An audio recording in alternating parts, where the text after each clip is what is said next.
माधव बिस्तर पर गहरी नींद में सो रहा था। अचानक उसके कानों में उसके गधे हीरा की जोर जोर से ढेंचू ढेंचू की आवाज गूंजने लगी। माधव करवट बदलकर उठ गया और खींचकर प्रभा की तरफ मुंह करके बोला, अरे अरे प्रभा प्रभा प्रभा, जाकर इस हीरे को चुप क्यों नहीं कराती हो? सुबह सुबह मेरी आंख इसकी ढेंचू ढेंचू ढेंचू ढेंचू इसी से ही खुलती है। प्रभा रसोई से हाथ पोंछते हुए बाहर आ गई। उसकी आंखों में गुस्सा झलक रहा था।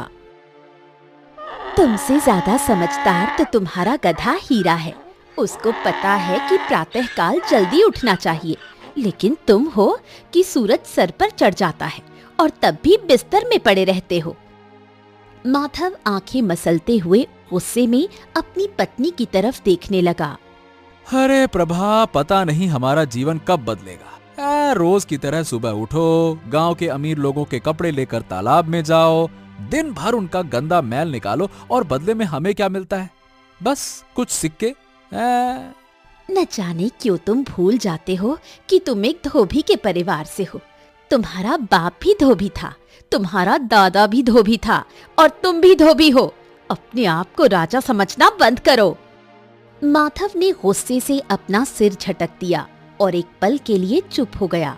फिर कुछ देर बाद हल्की मुस्कान के साथ बोला, काश प्रभा, अगर कभी राजमहल से राजा के कपड़े धोने को मिल जाए ना, हाय, कुछ ज्यादा ही आमदनी हो जाएगी फिर तो।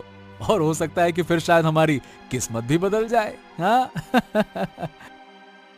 लंगूर को हमेशा सपने में अंगूर ही नजर आते हैं।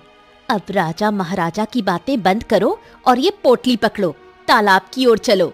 शाम तक जमींदार के कपड़े देने हैं। माधव ने बेमन से पोटली उठाई और प्रभा के साथ घर के बाहर आ गया।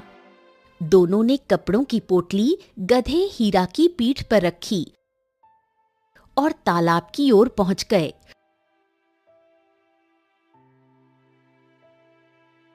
और तालाब के किनारे बैठकर कपड़े धोने लगे। पानी में कपड़े फटकारते हुए माधव गुस्से से बोला, अरे मुझे सब याद है प्रभा। पिछली बार की बात है जब एक जमींदार को समय पर कपड़े नहीं मिले थे ना, तो उसने मुझे कितना अपमानित किया था। दिमाग का दही कर दिया था उसने। मुझे याद है, जमींदार ने तुम्हें कपड़े की तरह बुरी तरह से धोया था। इस बार ऐसा मत होने देना। जल्दी हाथ चलाओ, नहीं तो जमींदार तुम्हें इस बार पटक पटक कर धोएगा। माधव और प्रभा चुपचाप कपड़े धोने में जुट गए। हीरा पास ही बंधा हुआ जमीन पर बैठा अपने मालिकों को देख रहा था। सूरज धीरे धीरे ऊपर चढ़ने लगा था। अचानक घोड़े की टापों की आवाज माधव और प्रभा के कानों में टकराई। एक सैनिक घोड़े पर सवार सीधे माधव की ओर आ पहुंचा। क्यों, तुम्हारा नाम ही माधव धोबी है? माधव और प्रभा दोनों चौंक कर खड़े हो गए। माधव हिचकिचाते हुए बोला, हाँ, मेरा नाम ही माधव धोबी है। क्या बात है? तुम्हारी प्रशंसा राजा अमरजीत ने सुनी है, उन्होंने मुझे तुम्हारे पास भेजा है। माधव के चेहरे पर खुशी की लहर दौड़ गई। वो प्रभा की तरफ गर्व से देखकर बोला, हाँ, सुना प्रभा, मेरी प्रशंसा राजमहल तक पहुंच गई। और तुम कह रही थी कि लंगूर को सपने में अंगूर नजर आते हैं। अब देखना, अरे अपनी भी किस्मत बदलने वाली है। हाँ। प्रभा ने आंखें घुमाकर माधव की बात को नजरअंदाज कर दिया। तभी सैनिक ने गुस्से से बोला, ओ धोबी, ज्यादा खुश मत हो। महाराज ने तेरे कपड़े धोने की तारीफ सुनी है, इसीलिए तुझे अभी और इसी समय राजमहल बुलाया है। चल। माधव खुशी से सैनिक के साथ चल पड़ा। कुछ देर बाद माधव दरबार में प्रवेश कर गया। राजा अमरजीत ने उसे गौर से देखते हुए बोला, तो तुम हो माधव धोबी? जी महाराज, मैं हूँ। दरअसल बात यह है कि हमारा धोबी कुछ दिनों से बीमार है, इसीलिए हमने तुम्हें यहाँ बुलाया है।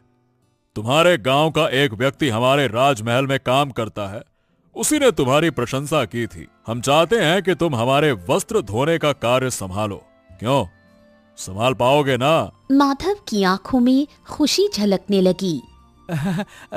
महाराज, मैं तो कपड़े धोने के लिए ही बना हूँ। ये काम तो मेरे खून में है महाराज। हाँ, बिल्कुल बिल्कुल, मैं सब संभाल लूंगा महाराज, आप निश्चिंत रहिए। राजा अमरजीत ने नौकर को इशारा कर दिया। नौकर ने कपड़ों की पोटली लेकर उसे सौंप दी। लेकिन हाँ, एक बात का ध्यान रखना माधव, कपड़े अच्छे से धुलने चाहिए। अगर कपड़े चमक उठे तो मैं तुम्हें पुरस्कार दूंगा, लेकिन अगर कपड़े फटे, कहीं से भी थोड़ा सा भी फटे या साफ नहीं हुए, तो पुरस्कार की जगह शरीर पर कोड़े खाने के लिए तैयार हो जाना। समझ गए ना? आप बिल्कुल चिंता मत कीजिए महाराज, आपको इतने अच्छे से कपड़े धोकर दूंगा कि आप पुराने धोबी को भूल जाएंगे और मुझे ही इस महल का राज धोबी बना लेंगे। हाँ। इतना बोलकर माधव कपड़ों की पोटली लेकर दरबार से निकल गया।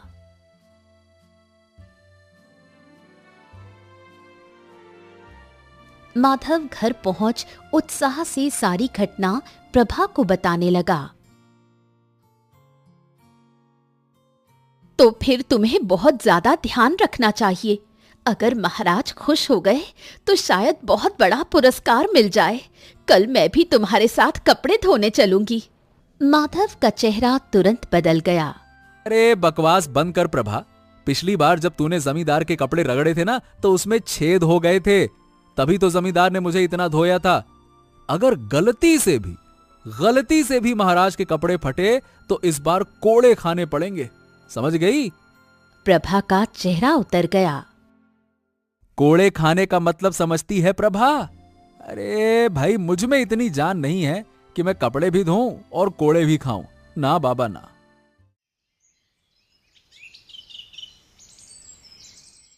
अगले दिन माधव कपड़ों की पोटली गधे की पीठ पर रखकर तालाब के किनारे पहुंच गया। राजा अमरजीत के वस्त्र निकालकर बड़ी सावधानी से धोना शुरू कर दिया। माधव राजा अमरजीत के वस्त्र धो ही रहा था, तभी राजा अमरजीत के वस्त्र से एक चमकदार हीरे की अंगूठी नीचे गिर गई। माधव अंगूठी उठाकर उसे गौर से देखने लगा। अरे बाप रे बाप, ये तो ससुरा हीरे की अंगूठी है। इतनी कीमती अंगूठी! हे भगवान, मैं अगर 3 जन्म तक वस्त्र धोता रहूं तो भी इसे खरीद ही नहीं पाऊंगा, और आज ये मुझे ऐसे ही मिल गई। अरे वाह वाह वाह वाह वाह वाह। माधव की नजर पास खड़े अपने गधे हीरा पर पड़ी, जो उसे टकटकी लगाकर देख रहा था। माधव की आंखों में लालच झलक उठा। अरे देख हीरा देख, मेरी किस्मत तो सच में बदल गई। राजा अमरजीत की जेब से हीरे की अंगूठी निकली है, हीरे की। अरे राजा को क्या ही फर्क पड़ेगा, उनके पास तो ऐसी अनगिनत अंगूठियां हैं, उसमें से एक कम हो गई तो कहां मालूम चलना है। अब तो ये अंगूठी अपने पास ही रहेगी, मैं रख लेता हूं इसको। क्यों रे हीरा, है ना? हाँ। माधव ने अंगूठी को अपनी जेब में रख लिया और फिर से वस्त्र धोने में लग गया। लेकिन उसे ये नहीं पता था कि दूर खड़ा दीपू नाम का व्यक्ति सारी घटना देख रहा था। दीपू एक चोर था, लेकिन गांव वालों की नजर में वो एक छोटा सा व्यापारी था, पर कोई नहीं जानता था कि वो चोर था। अरे वाह वाह वाह, इस धोबी की तो किस्मत ही बदल गई। हीरे की अंगूठी है राजा अमरजीत की, लेकिन अब ये अंगूठी इसकी नहीं, मेरी किस्मत बदलेगी।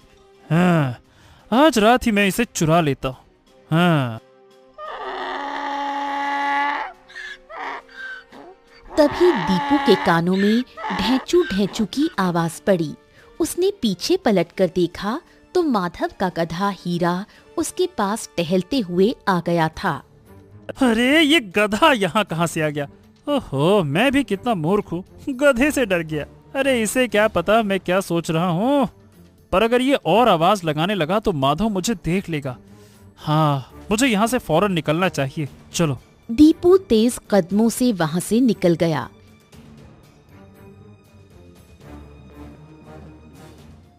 शाम को माधव वस्त्र धोकर घर पहुंच गया और प्रभा को हीरे की अंगूठी दिखाते हुए सारी घटना बताने लगा। अरे ये अंगूठी तो बहुत ही कीमती लग रही है जी। हाँ प्रभा, राजा महाराजा तो ऐसी ही कीमती चीजें पहनते हैं ना, हमारे जैसे थोड़ी ना। उनके लिए ये अंगूठी मामूली होगी, लेकिन हमारे लिए तो किसी वरदान से कम थोड़ी ना है। अगर ये अंगूठी बेच दे तो हम रातों रात अमीर बन जाएंगे। हाँ। लेकिन ये राजा अमरजीत की अंगूठी है, अगर किसी ने पहचान ली तो? अरे इसे हर जौहरी देखते ही पहचान जाएगा। अरे मूर्ख, मैं धोबी हूँ, धोबी, गधा नहीं। इसे दूसरे राज्य में ले जाकर बेचूंगा ना, यहाँ क्यों बेचूंगा। चल अब सो जाते हैं, सुबह राजा अमरजीत के वस्त्र दे आऊंगा और फिर इस अंगूठी से माला माल हो जाएंगे। माधव ने अंगूठी अलमारी में रख दी और चारपाई पर लेट गया। प्रभा और माधव जल्द ही गहरी नींद में सो गए।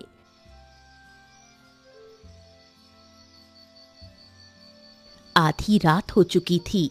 दीपू एक मोटा कंबल ओढ़े हुए माधव की झोपड़ी के दरवाजे पर आ पहुंचा।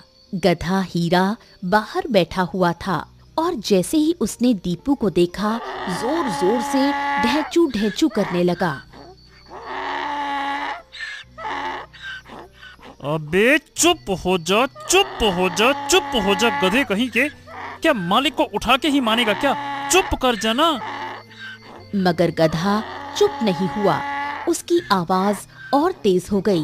गधे की आवाज सुनकर माधव की नींद खुल गई। माधव गुस्से में एक डंडा लेकर बाहर निकला। दीपू तुरंत झोपड़ी के पास कहीं छुप गया। अब रात में भी ढेंचू ढेंचू कर रहा है। रुक जा, आज तो मैं तुझे ऐसा बताता हूँ कि ना दिमाग का दही कर दे। रुक जा, रुक। माधव ने गुस्से में गधे को पीटना शुरू कर दिया। गधे की आंखों में आंसू आ गए और वो चुप हो गया। माधव गुस्से से भरा हुआ वापस झोपड़ी में जाकर सो गया। कुछ देर बाद दीपू फिर से झोपड़ी के दरवाजे पर आ पहुंचा। हीरा उदास आंखों से उसे देख रहा था। अबे मूर्ख गधे, गधा चाहे कितना भी वफादार हो जाए, गधा गधा ही रहता है। चल, अब तेरे मालिक की किस्मत मैं पलटता हूँ तो उसे सबक मिलेगा। रुक जा। दीपू दबे पांव झोपड़ी में घुस गया। उसने धीरे से अलमारी खोली, अंगूठी निकाली और वहां से रफू चक्कर हो गया। गधा हीरा दूर से ये सब देख रहा था, लेकिन वो कुछ कर नहीं सका।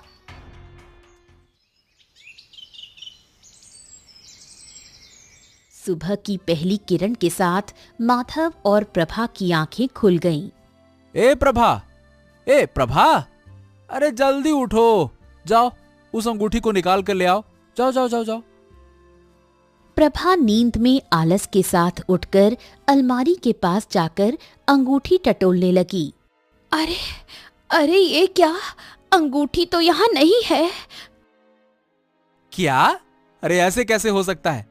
कल रात ही तो तुमने अलमारी में रखी थी ना, फिर कहाँ गई? हाँ, मैंने यही रखी थी, लेकिन अब यहाँ नहीं है। हे भगवान, अब ये क्या हो गया? माधव देखो, ये कदमों के निशान किसके हैं? क्या हमारे घर में कोई चोर आया था? लगता तो ऐसा ही है। गुस्से में तिलमिलाया माधव सीधे गधे के पास पहुंचा।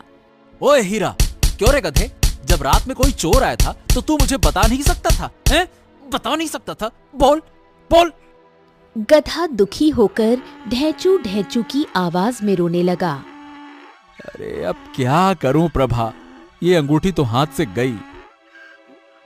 सुनो, राजा अमरजीत को तो नहीं पता कि अंगूठी तुम्हारे पास है।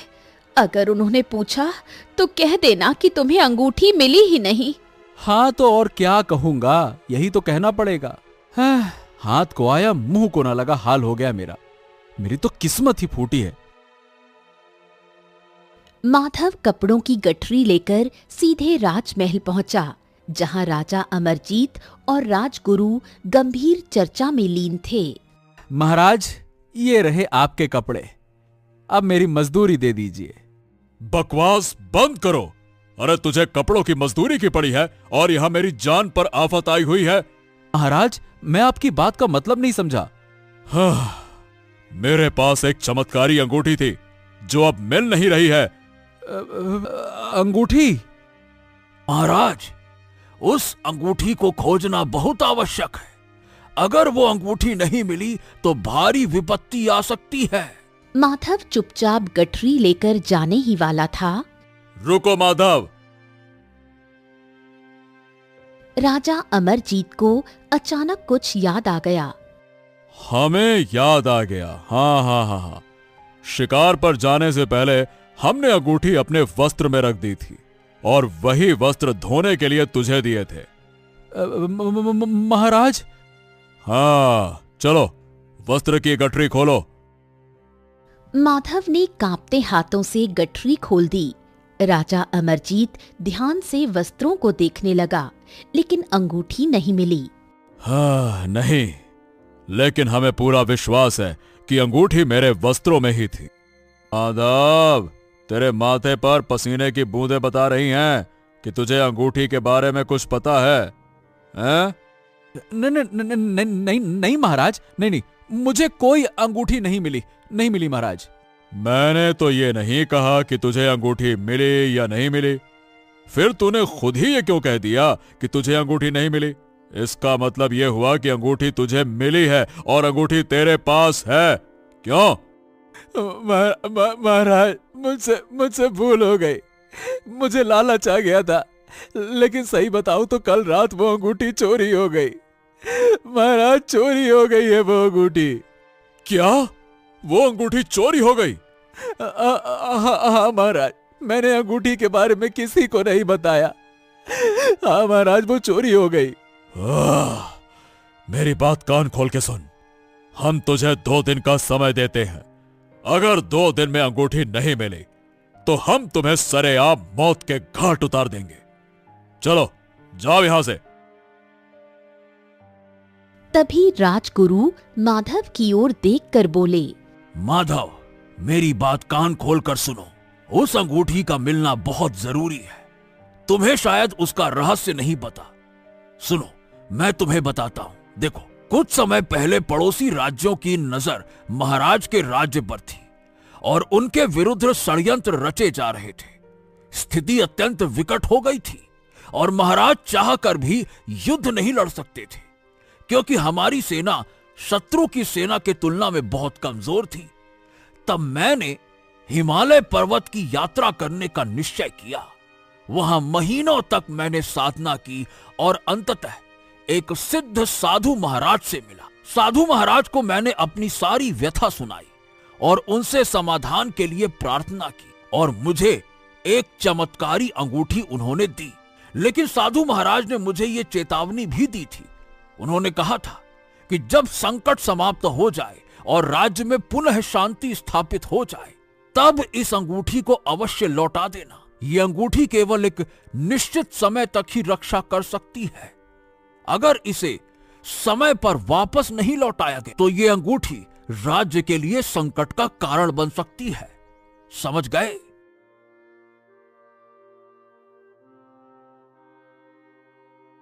माधव घर लौट आया और प्रभा को सारी घटना बताने लगा।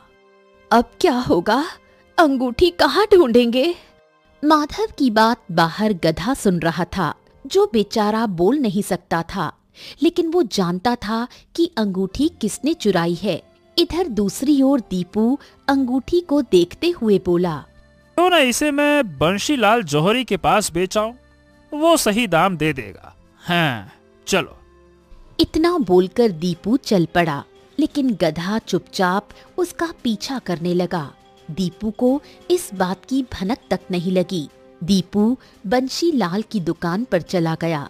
बंशीलाल एक अनुभवी जौहरी अपनी दुकान पर आभूषणों को सजाए हुए बैठा था। अरे दीपू, क्या बात है भाई? आज बड़े दिनों बाद मेरी दुकान पे आना हुआ। सब कुछ ठीक तो है ना भैया? अरे बंसीलाल, तुम तो जानते ही हो कि मैं एक छोटा व्यापारी आदमी हूँ। महीने भर व्यापार के सिलसिले में घर से बाहर रहना पड़ता है। बस इसीलिए आना कम होता है। हाँ हाँ, ये सब तो मैं जानता हूँ, पर भैया मेरी ये समझ में नहीं आया कि तुम व्यापार करते कहाँ हो। अब खैर छोड़ो, ये बताओ कि आज कैसे आना हुआ। बंसीलाल, ये देखो। दीपू जेब से एक अंगूठी निकालकर बंशीलाल को दिखाने लगा।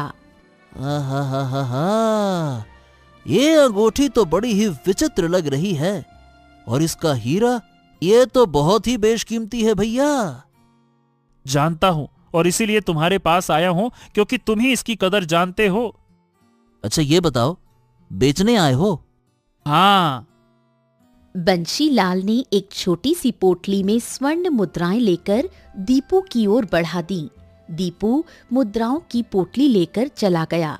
बाहर खड़ा गधा ये सब देख रहा था। इधर प्रभा घर के बाहर बेचैनी से इधर उधर देख रही थी। अरे, हमारा हीरा कहाँ गया? अरे भाड़ में गया तुम्हारा गधा कहीं का। एक तो तुम्हें गधे की पड़ी है, इधर मेरी जान आफत में आई हुई है, वो तुम्हें नहीं दिख रहा? अरे महाराज मेरी जान के पीछे पड़े हैं। समझ नहीं आ रहा कि अंगूठी लाऊं तो लाऊं कहां से। प्रभा रोने लगी। माधव माथा पकड़कर बैठ गया। इधर बंशीलाल दुकान में बैठा अंगूठी को बार बार गौर से देख रहा था। अरे कभी कभी तो मुझे लगता है कि ससुरा दीपू व्यापारी है ही नहीं है। अरे इतनी कीमती अंगूठी के बदले सिर्फ एक पोटली स्वर्ण मुद्राएं लेकर चला गया। अगर मैं चाहूं तो इसे 20 पोटलियों में बेचकर राज्य का सबसे अमीर जौहरी बन सकता हूं। तभी दुकान में बंशीलाल का मित्र गिरधर आ पहुंचा। अरे बंसीलाल, ये अकेले अकेले का बड़बड़ा रहे हो भाई? अरे आओ आओ आओ गिरधर, आओ आओ आओ आओ, तुम्हें एक बढ़िया चीज दिखाता हूँ। ये देखो, ये अंगूठी है। गिरधर अंगूठी को देखकर चौंक पड़ा। अरे ये अंगूठी तो है, क्या हुआ? अरे ये राजा अमरजीत की अंगूठी है। क्या? हाँ, अरे सुबह से ही राजमहल में खलबली मची हुई है। ये अंगूठी चोरी हो गई थी। राजा ने पूरा महल हिला रखा है।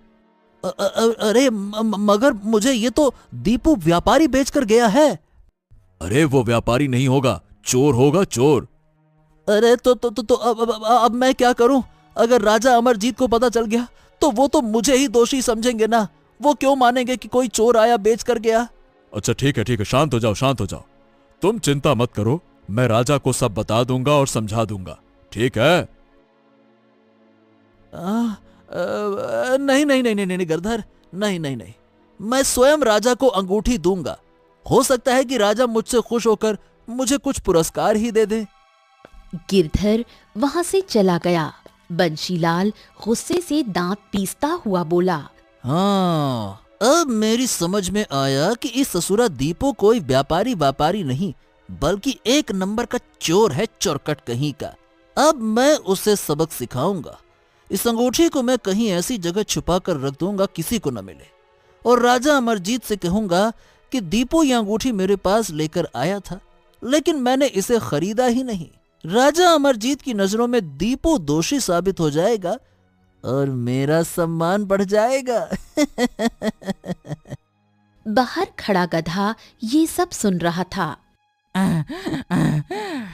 ये जौहरी तो दीपू से भी बड़ा चोर निकला। मुझे ही कुछ न कुछ करना होगा। गधा तेजी से दुकान में घुस गया और बंशीलाल की आंखों के सामने अंगूठी खा गया। अबे ओ गधे, ये तूने क्या किया? नालायक कहीं का, चल बाहर चल। बंशीलाल गुस्से में गधे को पकड़ने दौड़ पड़ा, लेकिन गधा तेज रफ्तार से वहां से भाग गया। अब मुझे जल्दी से मालिक और मालकिन को बताना होगा कि अंगूठी मेरे पेट में है। गधा पूरी ताकत से दौड़ता हुआ माधव के घर की ओर बढ़ गया। इधर राजा अमरजीत चिंतित अवस्था में बैठा हुआ था। दरबार में सन्नाटा पसरा था। तभी दरबार में गिरधर आ पहुंचा।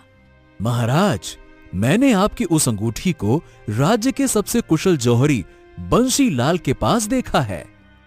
क्या? बंशीलाल जौहरी के पास? अरे वो अंगूठी वहां कैसे पहुंची? ओह, इसका मतलब यह है कि उस धोबी ने बंसीलाल को वो अंगूठी बेच दी है। हाँ। महाराज, बंसीलाल ने कहा कि वो अंगूठी उसे दीपू नाम के एक व्यापारी ने दी है। ओहो, तो फिर उस धोबी ने वो अंगूठी दीपू को बेची होगी और दीपू ने बंसीलाल जौहरी को बेची होगी। हाँ महाराज, फिलहाल तो अंगूठी का मिलना बहुत आवश्यक है। राजा अमरजीत सैनिकों की ओर देखकर बोला, सैनिकों, जाओ माधव धोबी और बंसीलाल जौहरी को बंदी बनाकर दरबार में हाजिर करो। जाओ।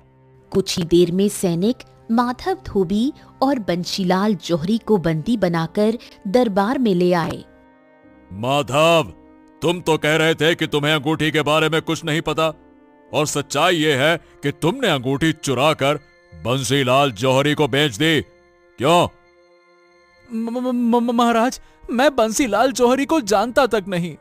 बंसीलाल, तुम्हें वो अंगूठी कहां से मिली, बताओ। महाराज, वो अंगूठी मुझे दीपू नाम के एक व्यापारी ने दी थी।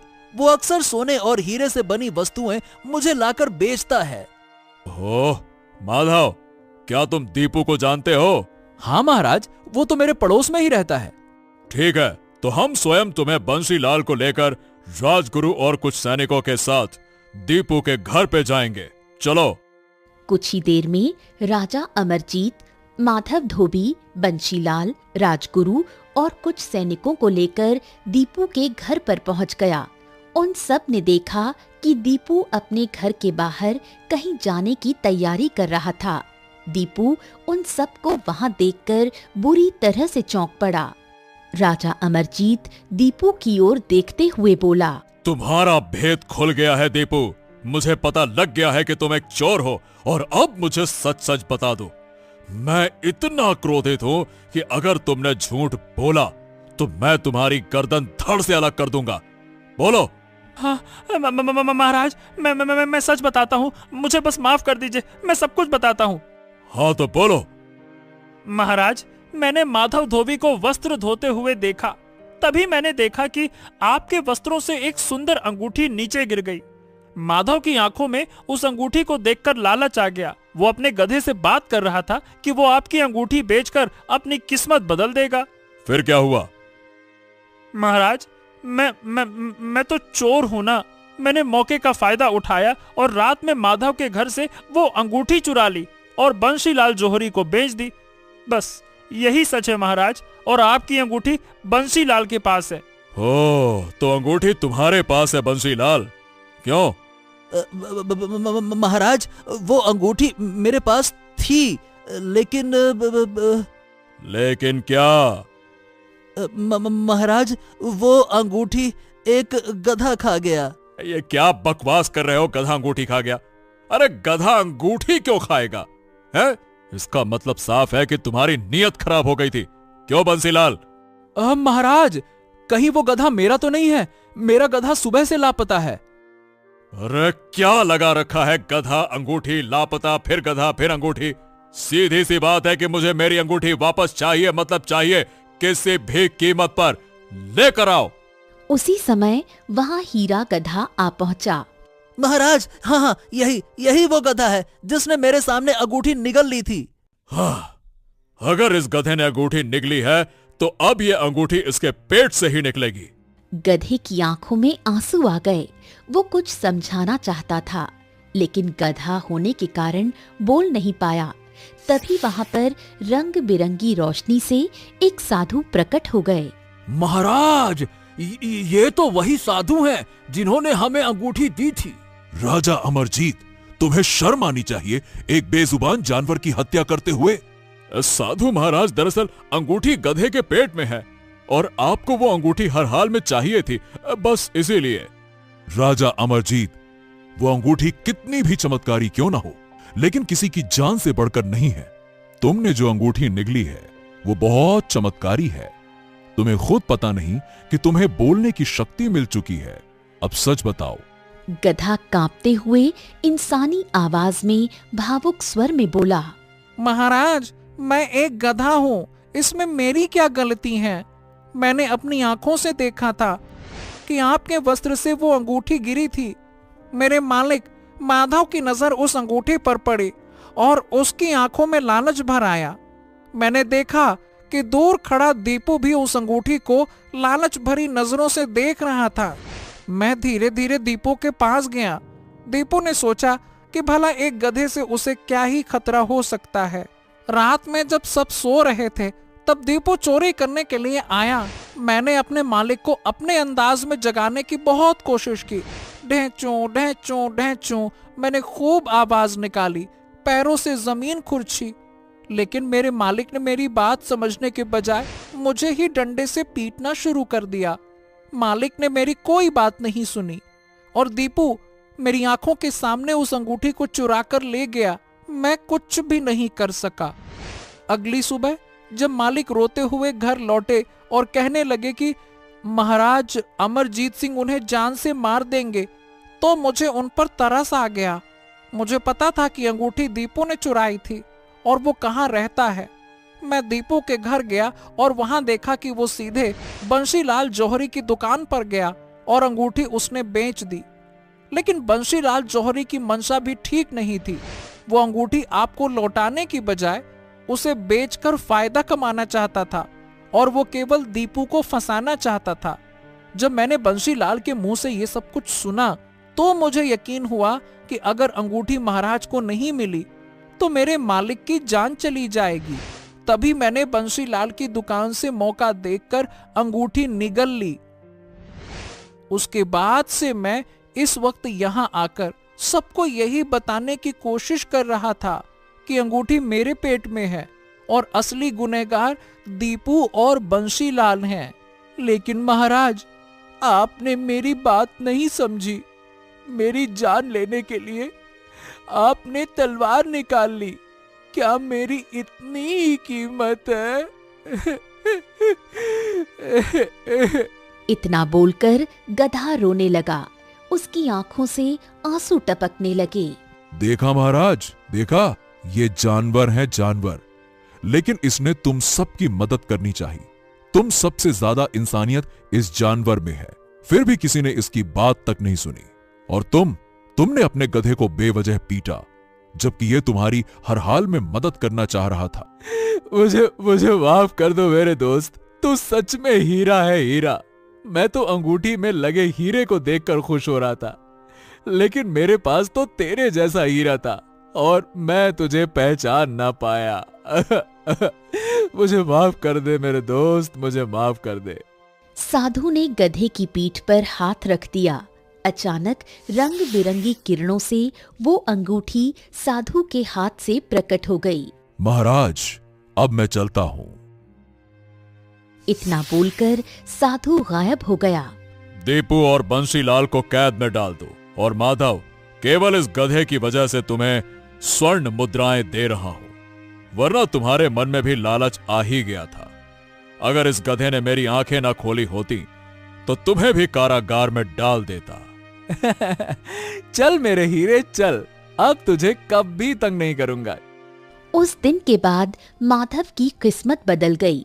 वो गधे की खूब सेवा करने लगा और उसकी जिंदगी में खुशियां आ गईं।